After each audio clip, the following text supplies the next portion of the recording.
Hello guys, welcome to the video of building new house price predictor using linear regression. In this project, our aim is to develop a machine learning model using linear regression to predict the monetary value of a new house. The dataset which has been used is Boston House price dataset. I have divided this project into 5 simple steps, starting with data pre-processing, after which we get the data in the shape which we require for building the model. And the second step is normalizing the data.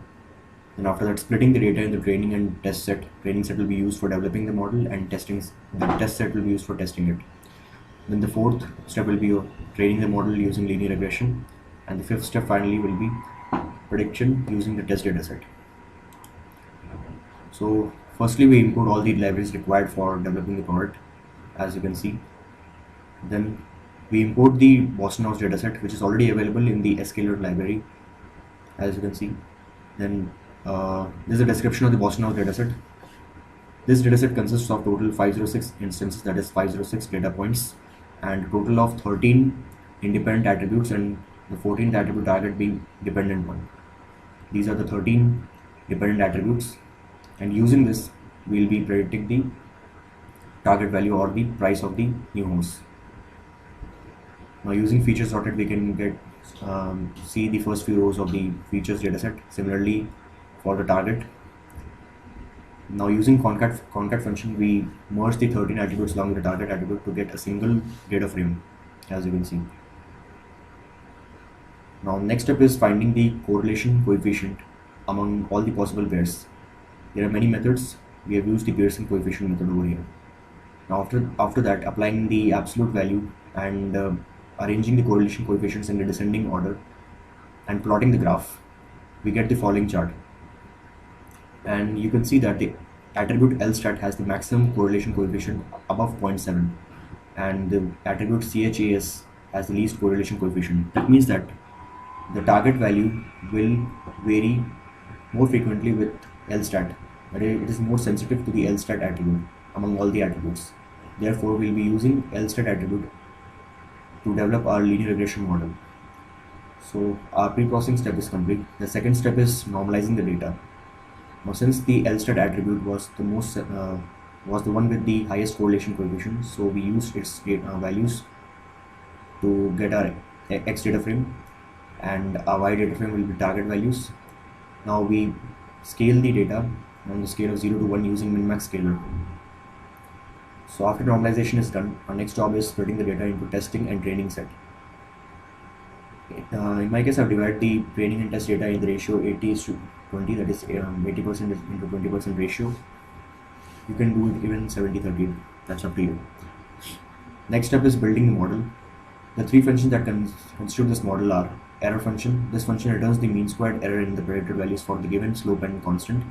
Update function. This function changes the values of the slope and constant. And the gradient descent function, which implements the gradient descent, which is used for reducing the loss. This is the formula for mean squared error, 1 upon n times sigma y minus ya to the power 2, where y is the predicted value, y is the expected value. Now, as discussed, we define first the error function as follows. Then using the equation to update weights, which is given here, we define the update function, and finally we define the gradient descent function. One point to note in gradient descent function is that it will execute until the value of error goes below the error threshold. Once it goes below the error threshold, it will stop automatically. Then we initialize the parameters to call the above functions.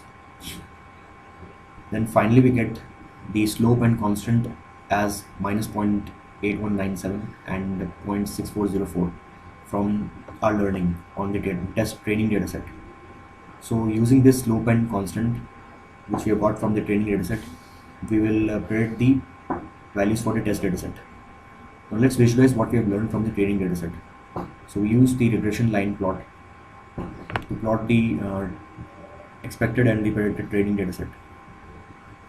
So this is the graph. We get the blue dots represent the expected training data, the training y values, and the red line denotes the linear curve which we have got from the linear regression model,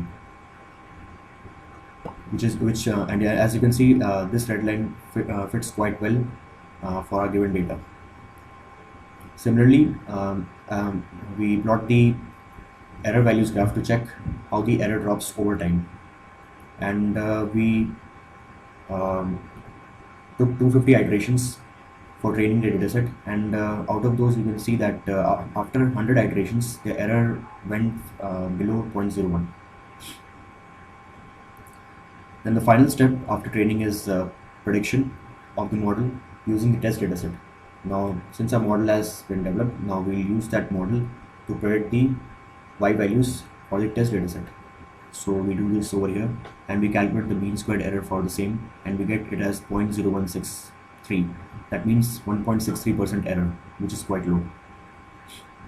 Now same as we did in the case of training dataset, we plot the uh, target values for the expected test dataset and the predicted values, and we get this following curve, and you can see that the expected y values and the predicted y values from the test dataset which we have got is fitting quite well. Now you can observe that the scale is still from 0 to 1, so we need to revert back the normalization to obtain the actual house prices. We do that using inverse transform function, and after applying it we get the following result. Few rows have been printed for your analysis, and you can see this is the target house price in $1,000 and this is the predicted house price in $1,000 for the test dataset. Thank you.